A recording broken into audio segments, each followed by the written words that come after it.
Happy 2025, everyone. Hi, it's Jen Sullivan. This is Fat Mascara, a podcast about beauty culture. So I'm just going to use this first day of the year to remind everyone we love your feedback. So please leave us a comment on an episode. You can do that on Spotify, or if you listen on Apple, please give us a review, whatever stars you want. Even more helpful is like constructive criticism. What guests do you want to see in 2025? What have you been liking? What haven't you been liking? We want to hear it all. So I also like to read comments and reviews at the beginning of some episodes when I remember. So I want to do one. Let's do from Spotify. Oh, this is from the user Carlsfar. So it says, I can't get enough of Garrett. Please don't censor the real talk. You weren't being juvenile or weird, and I was right there with you. If you hold back, you leave us hanging.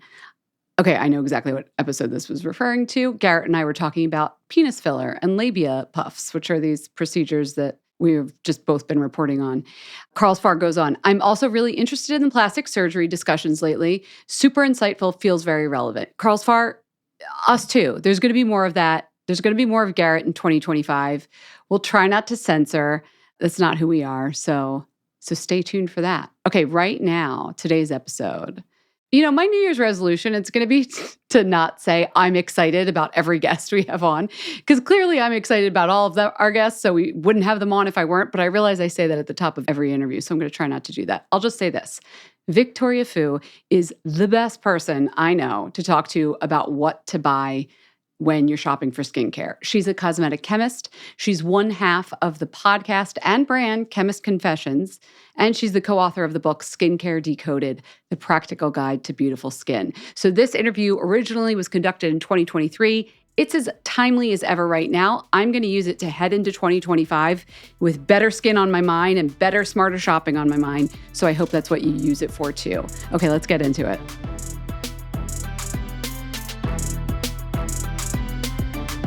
Victoria, welcome to Fat Mascara. Thanks for having me, Jen. So excited.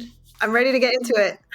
She's so excited that she set up a sign behind her on video that says Fat Mascara plus Chemist Confessions. How cute. I did. I love it. Our marketing assistant, Ava, will murder me if I do not. This was a request. I love that. I love that. Excited. I feel like our audiences really do overlap, but we'll get into that, of course. Like, tell me all about you. You're the co-founder of Chemist Confessions, which is so many things. Like, how would you describe what you do?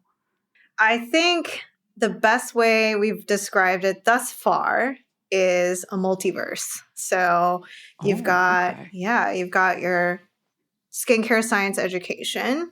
We've got our chemist quirky formulas.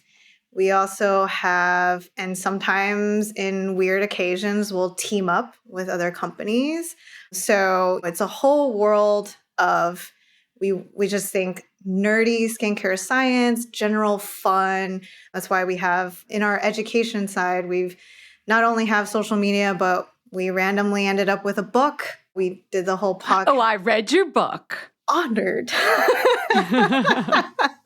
Yeah, that you sure did. Writing a book, anybody ever done it before? That just never was planned. I am not a writer. Gloria's not a writer, but holy cow, what a journey. And yeah, we're very proud of the outcome, but man, what a journey. Yeah. So Gloria's your partner. She's not here today. Yes.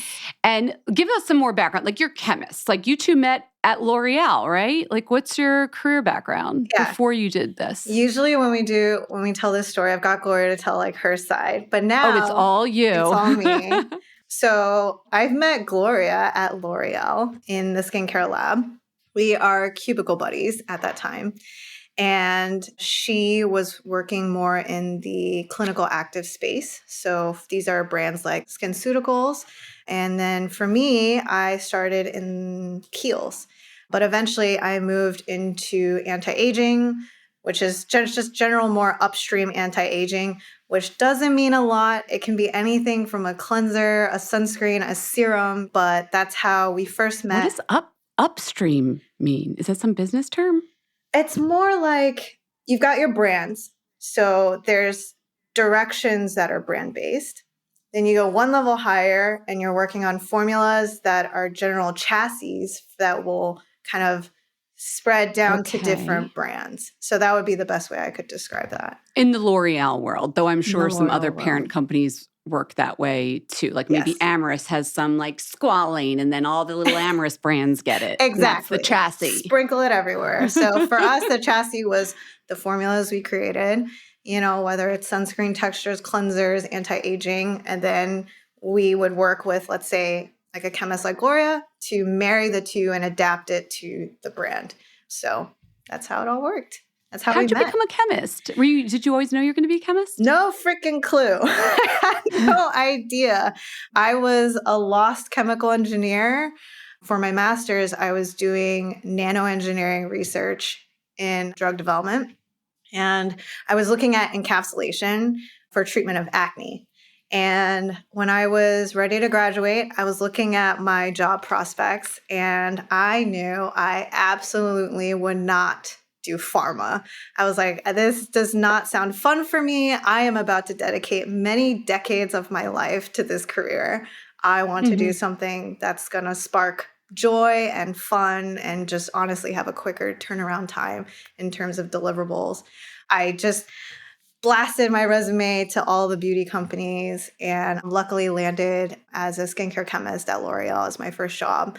But yeah, that's how I ended up there. And your last corporate job, because then you went all out on your own, right? Yeah, I did. Talk about fate sometimes. Not only, I'm not superstitious, but holy cow, sometimes I think about our journey and it's funky. Gloria and I, our first and last names rhyme front and back, like first name and last name. And weirdly enough. Oh, I just realized that, yes. Yeah, and weirdly enough, in Chinese, my Chinese characters are similar to hers and her sisters. So it's like really weird and spooky, right? This is very unscientific of you, Victoria. Yeah, I know, right? There's like 10,000 Chinese characters out there. But also when we were kind of at a time where we're generally feeling a little bit disheartened by the industry. This is not about L'Oreal. This is about the industry, okay? Just because at the time it just felt like, one, as a first job as a chemist, so much of your project was dictated by marketing. The second being that we somehow we just saw like our family members and friends still asking us, still being so lost on how to like buy skincare. And for me personally, I struggled so much convincing my mom that you do not have to pay La Mer dollars to get something that's going to do something for your skin or help your skin. Meanwhile, working for a company that convinces people to pay big money to get something to work for your skin. But also, you're just saying you could buy it for less. Exactly. Well, it's just you don't have to feel like you have to have that insurance policy. Like I got to pay X amount of dollars to get this much in terms of performance. So I think we kind of just both shared that internal strife in terms of career, and just so happened that we ended up leaving the industry at the same time. And we did not plan to come back to it. I actually was looking more into, I guess, like ingredient side, like even like more upstream work. And during that time, we kept in touch and we decided, well, why not? Like, we might not come back to this. Let's just dump our industry insider knowledge out into the interwebs and see if it hits. Because maybe people don't care. Maybe people don't care to know that, hey, glycerin's actually a really great ingredient, and talk about the science. And that's kind of how Chemist Confessions started. If you scroll down all the way to the bottom of our Instagram, our posts were so adorable. They're like hand sketched. And there were these little cartoons, and they talked about in 1 line to 2 lines, that were so short back then, about like ingredients that you might not know about but should get to know. And that's how it started. And then it just like organically grew. And we were like so impressed that users are just hungry to know more, hungry to learn, hungry to find better and shop for better. And we decided, let's just put our money where our mouth is and see if we can create formulas that embody that same ethos of skincare science, good formulation, and just general fun.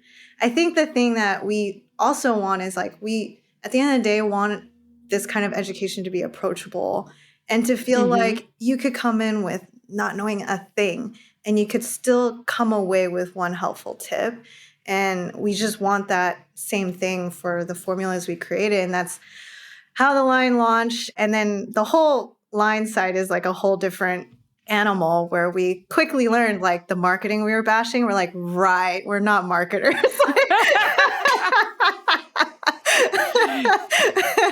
Yeah, I think the best story to tell about the line when it launched was we knew exactly what we wanted to create. So we started with a line of moisturizers. And at the time, it was how do we break down these very like archaic concepts of dry, normal, oily, which there's no guideline of what that means for a chemist, right? So a brand's dry, normal, oily could be like a completely different spectrum than a different brand, right? There's no good way of like finding your moisturizer. And it's a very important piece to your routine. And so we're like, okay, let's do this. Let's actually break it down by moisturizing components, right? You've got your water-based stuff that you like. You've got your oils. You've got your occlusive waxy butter stuff. Let's do that. And then by this way, people can add to their existing routine and then they don't feel like the need to just completely reset and then lose all their skincare history.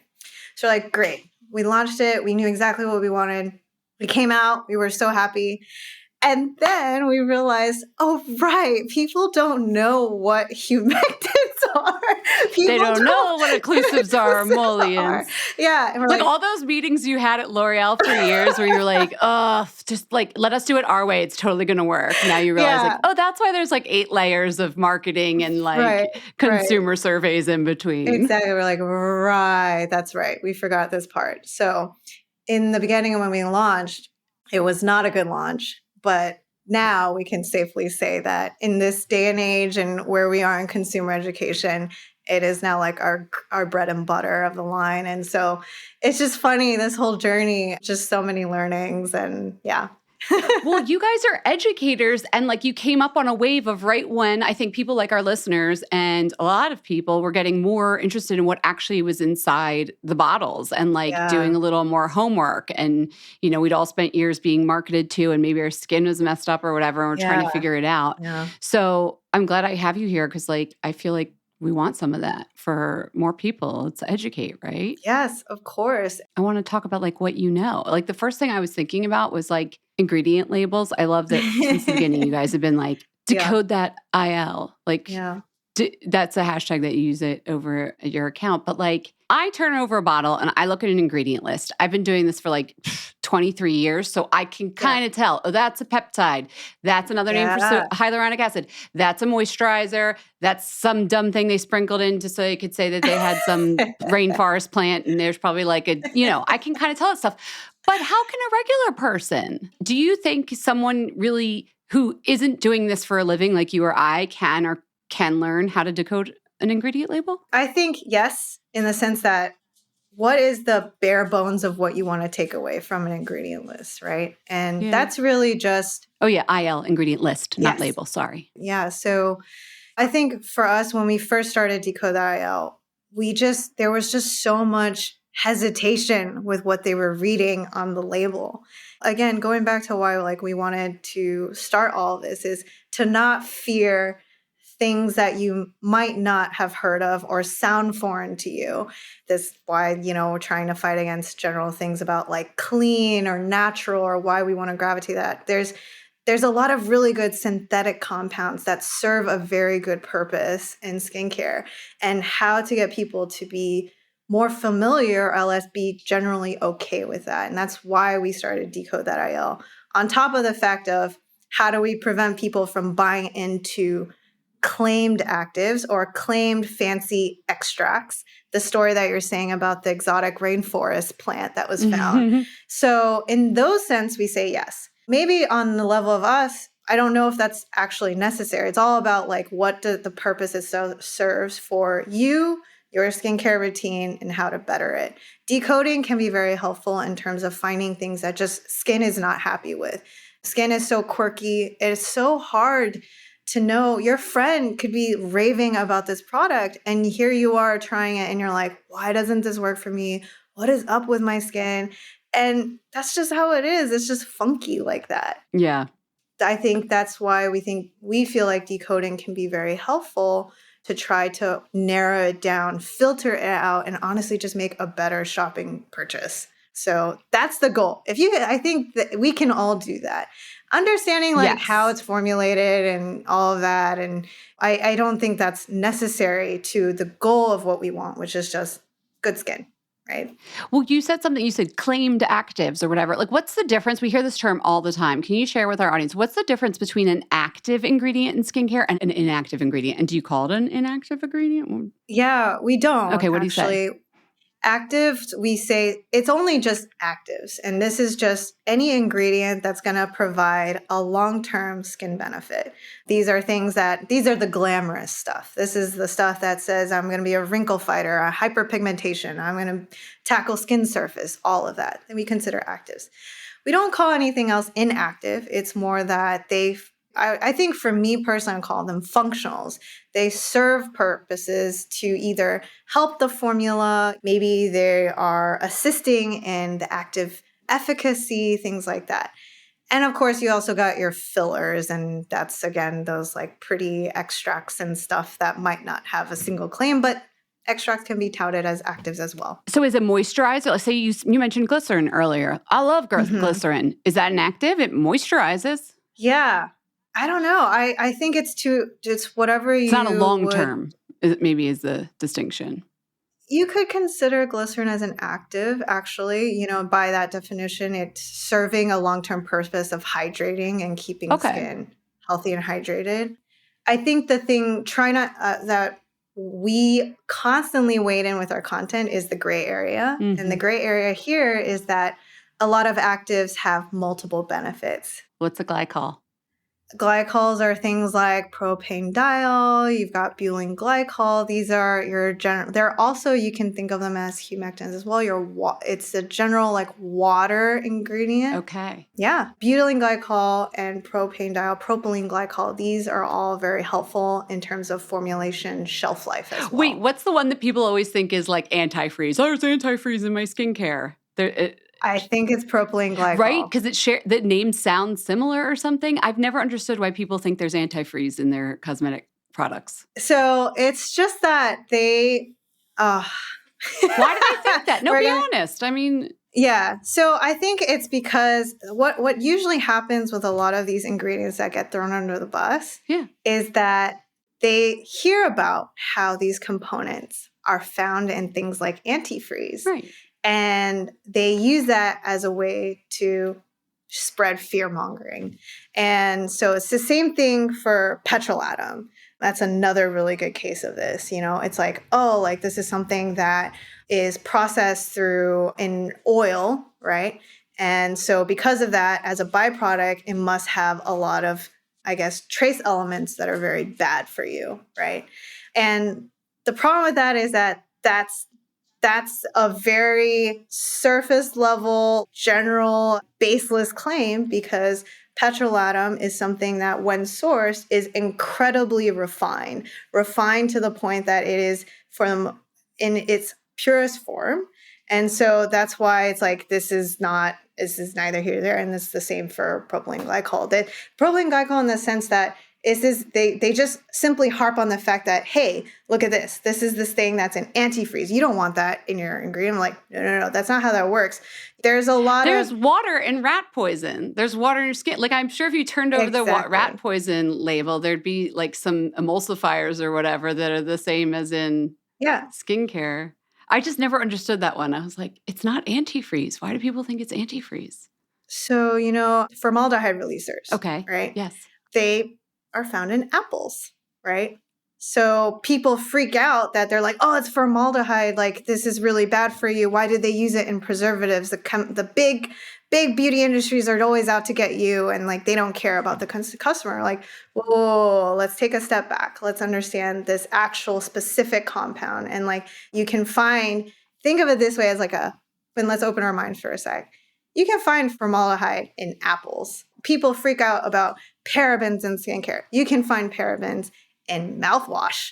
Like, before we have that knee-jerk reaction, let's just dial it back one level and process. Do you think before it's like a lack of science education, at least here in the United States, that is part of the problem? Because I feel like the highest level of science education that I got, we didn't get into any of this. You know what I mean? Honestly, I think it's because Gloria and I now know too much.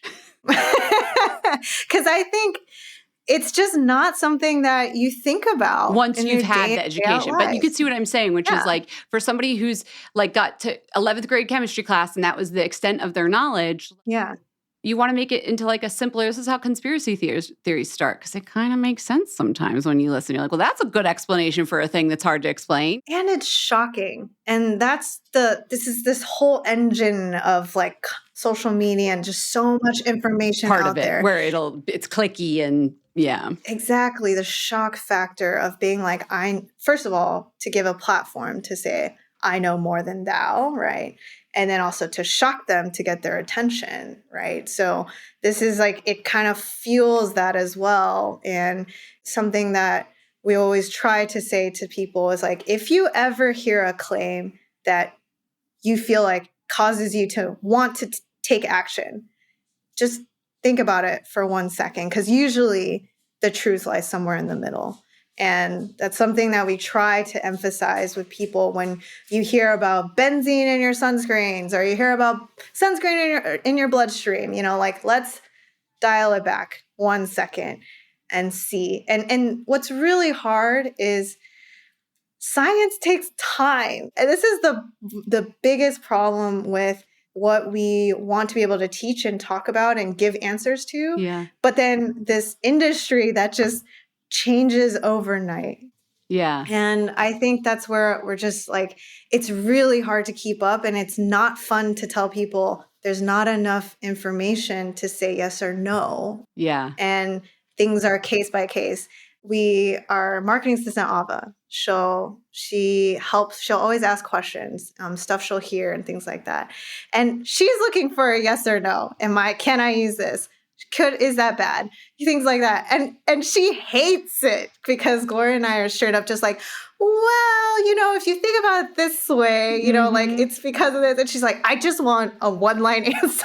It's like a lawyer when you ask a lawyer and it's like, they never give you the straight answer. They're like, yeah, nuance. It's all about nuance, isn't it? Exactly. Yeah, exactly.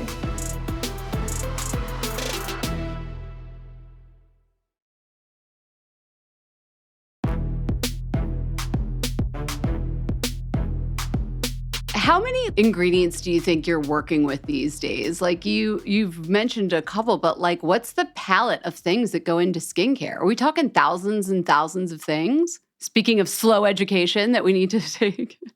Again, this is because if you want to take into things like how should I say Look, this? she can't answer. I asked for a number, Victoria. Give me a number. Well, it depends I want to say definitely hundreds of thousands to millions. And that's including plant stuff, which some plant stuff can be very helpful. Yeah. But the number of extracts out there are millions. Oh, right. Because like literally anybody could take a plant if they want to market something and go extract a little bit of something from it. And think about how many plants there are, let alone synthetic molecules that they're making in labs. Wow. Yeah. It's probably millions, right?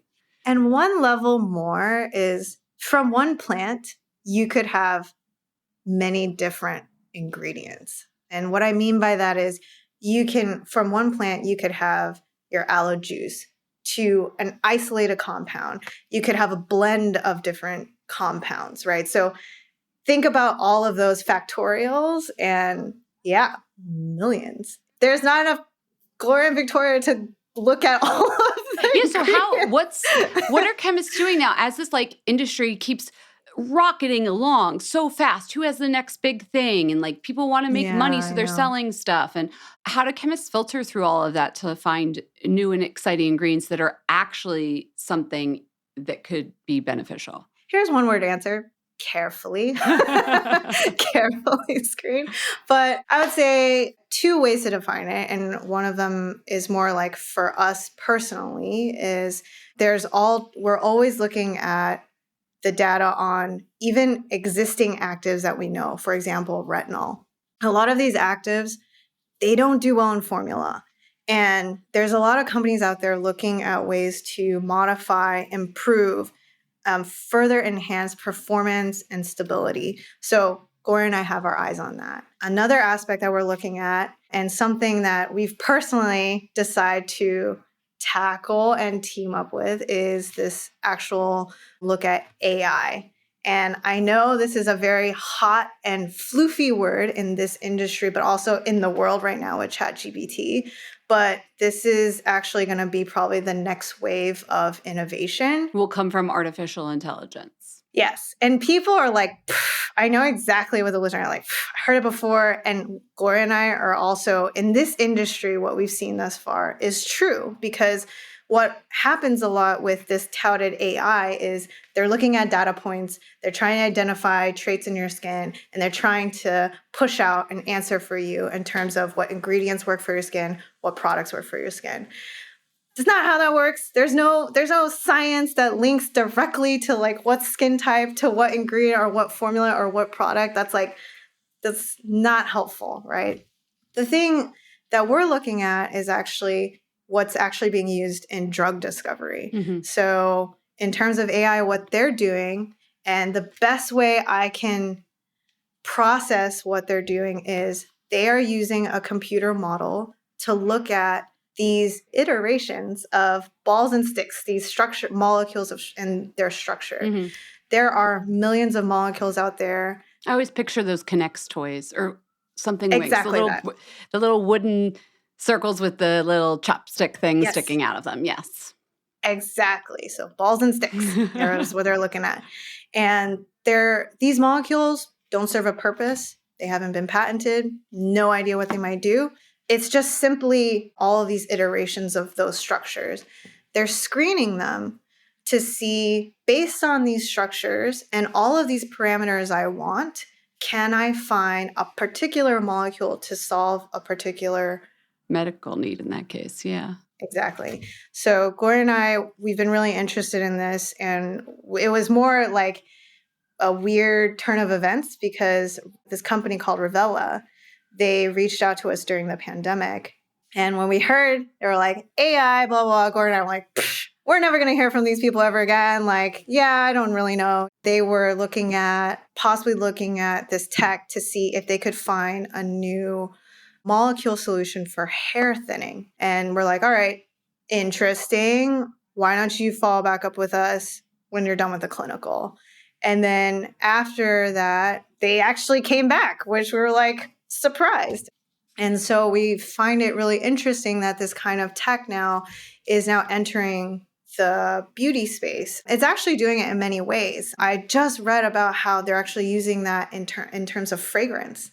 They're looking at ways to map fragrance compounds and trying to link that to different fragrance scents. So, and how they can iterate and find new fragrance. So this is going to be the next wave of biotech in the industry. And Gloria and I were like, tortured artists, couldn't resist, still have Chemist Confessions going on. We're like, let's do it. Let's just see what happens. Let's learn about what it takes to take this proprietary molecule from start to finish. What does that journey look like? And does it actually come out with something that could do something? In this case, just to help people understand the AI, that proprietary molecule was of these like 5 million balls and sticks out there, some of which aren't even used in skincare. You feed the little AI program. We want it to be a little bit like this. It should fit into skin receptors like this. Yep. And it narrows it down. Well, here's like 20 that might do something. You test them out in vitro on real life people, or like probably in some cells first, right? I don't know. You tell me. Yeah. Okay. And then you get to eventually a year later, which might have taken 10 years without the AI, I imagine. Yes. A new molecule that could be like the next retinoid or whatever it is. Meanwhile, I know retinol has many forms and many different molecular types, but I'm simplifying here. Am I doing okay? You talk. How am I going? Yeah. That is a seasoned person that's like asterisk, asterisk, asterisk. Like, I know retinol has these forms. Well, I know. because I was footnoting myself as I went, because I'm like, I'm talking to a scientist here, so I can't talk in those black and white way that she wants me to get in the gray. No, I love it. I love it. Do you think, and so other companies are doing this as well. You mentioned fragrance. I've actually written about how they're using it in the fragrance world to test smells. Obviously, pharma's doing it with curing diseases. Yeah. But now, even in CES, the Consumer Electric Show, I was just seeing some people, I know they're using it as a marketing thing, like, oh, we used AI. But this is it really in practice the way scientists want to be using it, right? Yeah. What's the molecule, by the way, that you were talking about? Fibroquin. Okay. Yeah, I should probably explain that. So that's Revela uses that molecule in its new proprietary skincare product. Yes. Did you make the product? Or you guys did the juice? Or you're just working on it? Did we do the juice? Yes, we did the juice. I called it juice. That's like a perfume term, but you know what I mean. The goop.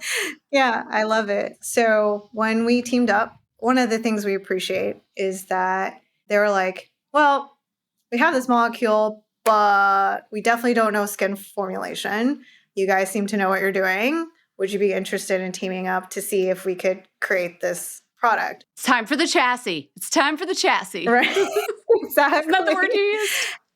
Yeah, the chassis. And Gloria and I, we were like, aw, people care about chemists and what they do. Because so many times biotechs wave around these like flashy proprietary molecules. And to be honest, we've gotten a lot of those ingredients before. And we see them, what they do is they just sprinkle it in. We're like, all right, time to make a buck. Let's sprinkle it all in. Let's put it into 15 SKUs. Let's make a face lotion, a butt cheek lotion. Let's put it in your hair. Let's just put it in everything. And so we appreciate that. And then for us, we help them figure out all the kinks to this molecule in formula, because you could have a great ingredient and then in formula it'll die, which means it's not going to perform.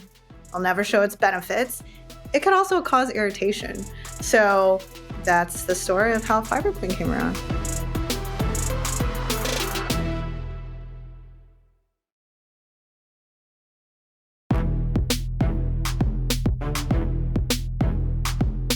And all those other things are like, one of them I wanted to touch on just because I've been thinking about it. Like that's like the pH of the product and the concentration level of the active. There's been so much talk about people like, you have to know the concentration level of your active.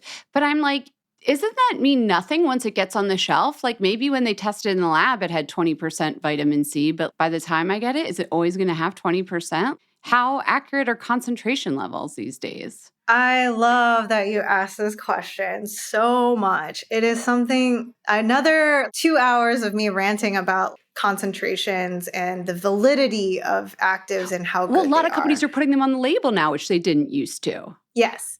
And good and bad. Okay. So the thing is, which is why Gloria and I always tout about clinical studies, because a lot of times these concentrations or this activity, these benefits that I read about, a lot of times they only make it to the in vitro stage. This is a stage that you're talking about. It's like, oh, now they take the molecule, they test it in a bunch of cell cultures in a petri dish, and they see, great, benefit.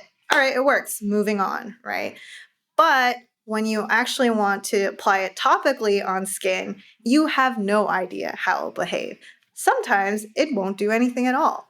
And so that's why we always say a formula that actually can afford to do a clinical and give you a sense of how it might perform on subjects is so much more valuable in terms of performance. And this is incredibly important for these proprietary molecules, because all of that information of like benefits and what they're seeing, all of the nitty-gritty details, you're not going to find in these third-party academia journals. This is all kept with the company. So how can you know if it's truly like something that's going to be helpful? And it's something that on our Revela journey, we really wanted to emphasize with Revela was like, when we formulated Fibroquin, we were like, okay, as tortured STEM people, we need to know what this molecule is going to do by itself. We don't know how it's going to perform. So this formula, let's only have Fibroquin, right? A lot of times what happens is it's high risk, high reward, because you're betting that Fiberquin is going to do something to get you a marketing claim in the clinical, right? A lot of times what happens is the proprietary molecule gets padded with other actives and formula so that in the clinical, they can hit the claims they want. Yeah, they put it in a bunch of moisturizers and then your wrinkles look less noticeable because everybody's all plumped up, but it wasn't really from your special new molecule. Yeah, that. They let niacinamide do some work, maybe a little retinoid. But can a person go on a website and be able to figure that out by looking at like a company that actually publishes clinicals? Like a person listening? Because I always tell people to look for clinicals. Very few companies share them or transparent. They're often small, which is true. It's expensive to do clinicals. But like they're not showing you usually, I mean, they'll say final product sometimes, which is like you said, that's probably other stuff in there that's helping. Yeah, exactly. So this is where Decode That IL. Sometimes very helpful. And, you could argue it both ways, right? You could say, well, it might help, but I also get these other actives, so the price point doesn't feel as painful. Or you could say like, I don't really know. I don't really know how this performs. You're going to look for more information. You're going to look for, hopefully, clinical data. People are like, no, I don't want to do that. Just tell me what's going to make me look younger, please. You know what I mean? Like you and I get nerding out on it, but you can see why someone would be like, forget it. Just give me the La Mer or whatever. I know. Okay, we're talking about the Fiberquin here, right? I didn't even ask you what it does. Fiberquin are clinical You did yours studies, without, right? It was just the molecule. We're really looking at it. People are putting it on their skin with nothing else to jazz it up and confuse us. What does it do? Yeah, so it turns out, well, I have to give you more context because I cannot help it. Okay, go ahead. There's another cell. So we wanted to have an anti-aging benchmark so that we could have some comparison. Okay. And what we did was we decided on a 0.5% retinol. And just to be clear, Fiberquin is not a retinol alternative. Okay, you were just doing a comparative. Yeah. And so we just need to know, like, if we compare it, is it better or worse? What does it do? And so what we found was that it makes up for retinol shortcomings. Okay. And what that means is more in the terms you kind of hinted at, it's the idea of elasticity. So we use a cutometer. They measure, it's an instrument that basically does a little suction on the face. And it's going to pull skin and it's going to time how quickly skin is going to return back to its normal state. And so we found that Fiberquin actually outperformed retinol in this sense by 2x. And I don't know how to tell you how nerdy it is and how much PTSD scientists have when they get the results and they're like, holy crap, it did something. Like it actually worked, right?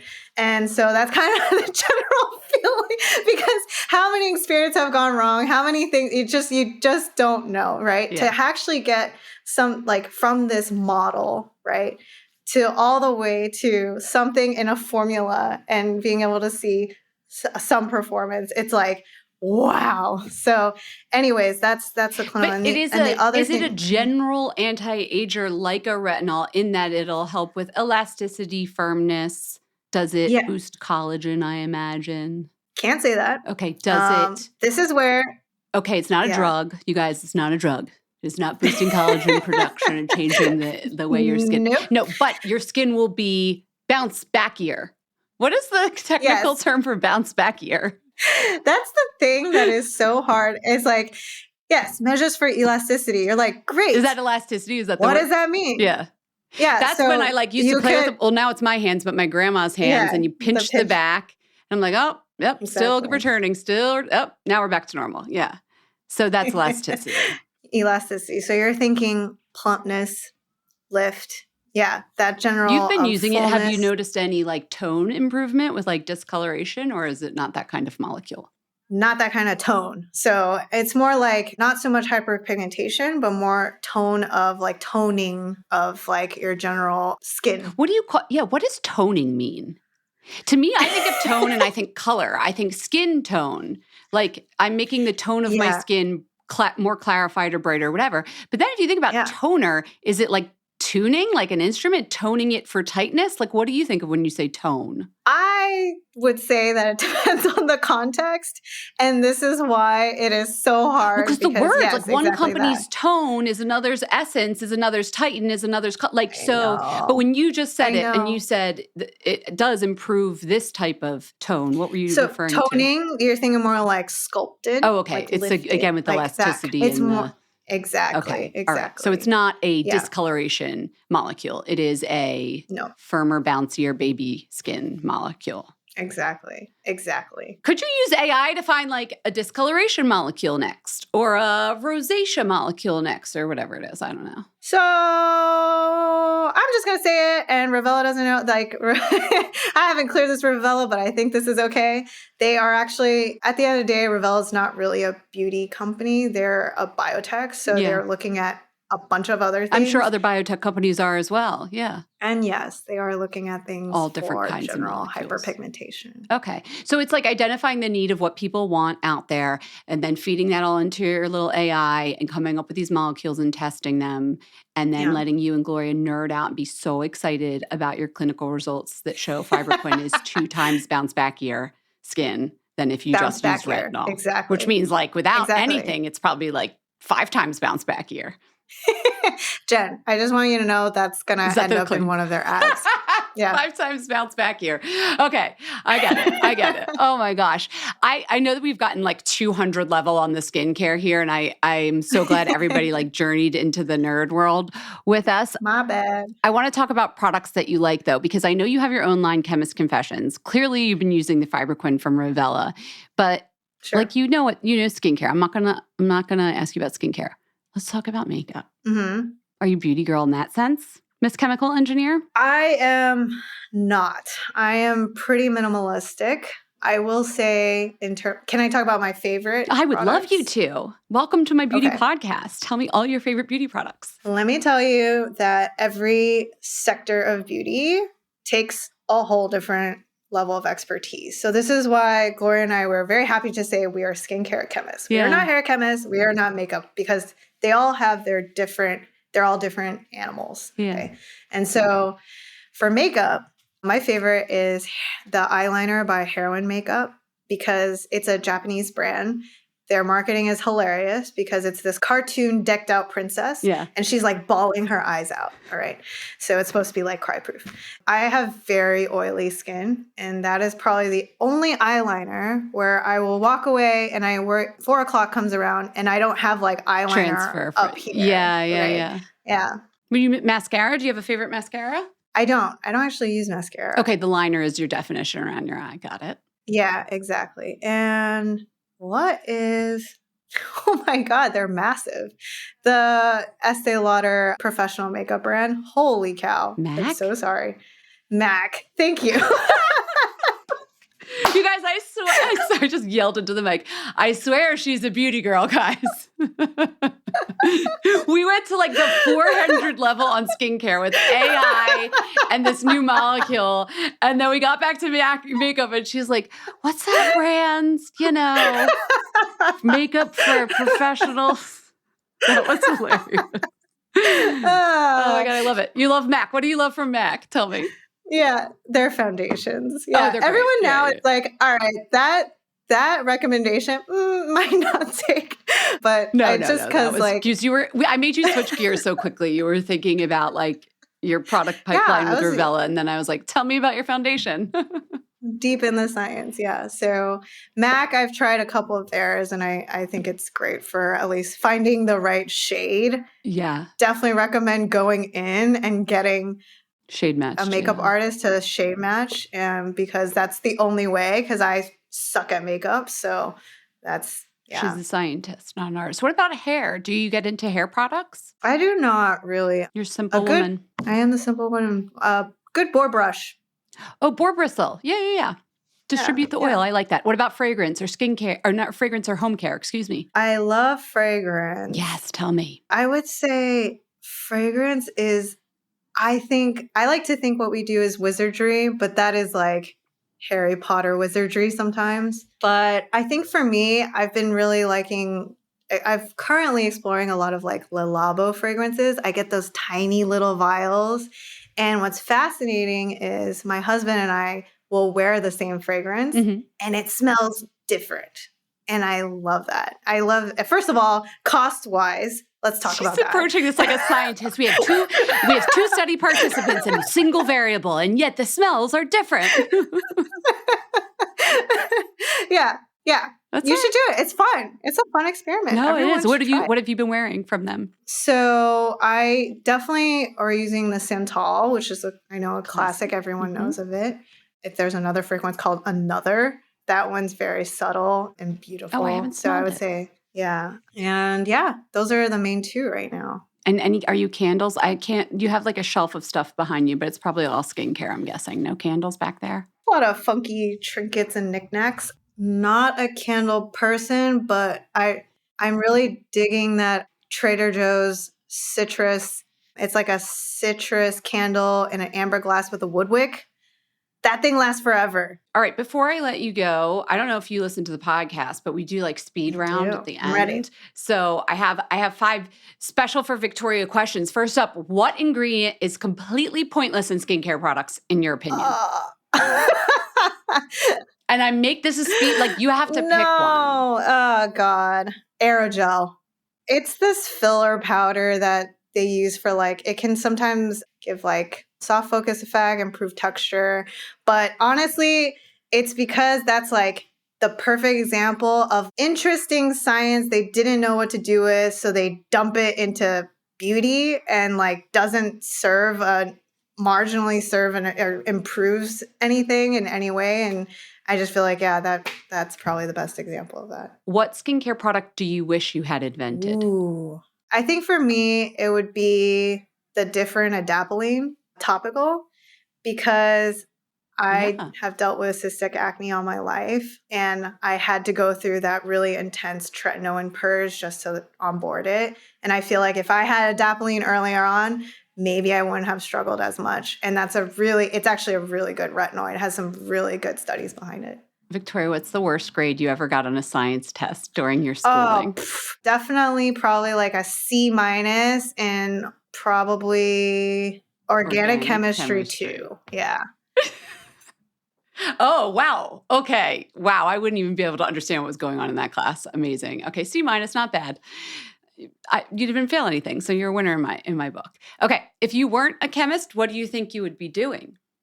And you can't say chemical engineering because that doesn't count. You already did that. What would I be doing? I think I'd want to go into, this is completely random, but I'd want to, sorry. You said not related to chemical engineering or anything like that. No, fine. What is it? I was like, food chemistry. It's so crazy. No, all right, fine. I'll allow it. Food chemistry, like flavors and stuff, or just. Yeah. Oh, cool. Big fan. Okay, interesting. Really? That means you're in the right job, though, because that's not that different from your job, It's not like you're like, I'd be a baker or a florist, No, nope, that's your answer. I love it. Okay, last question. How do you unwind at the end of the day? I go and hug my rescue dog, Maisie. Oh, Maisie. What kind of dog is Maisie? She's an Australian cattle dog. Yeah. Oh, and they love to Yeah, play so and run. Hugging her is not okay, but it's what I do.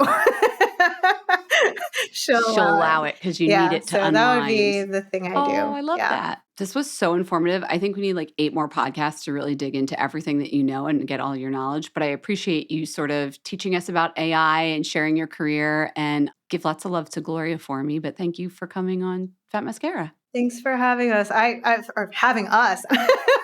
But yeah, thanks for having me. I could talk about this all day, and I just love what you're doing, Jen. We hope you enjoyed the show. It's your reviews and feedback that help us make the podcast even better. Head over to iTunes to rate and review us, or email your thoughts to info@fatmascara.com. We also want to answer your beauty questions and hear what products you love. To share a Razor One product review or to ask a beauty question, email us at info@fatmascara. If you send it as a voice memo file, we can even share your voice on the podcast. You can also do that by leaving us a voice message. Our phone number in the United States is 646-481-8182. Thanks so much for listening.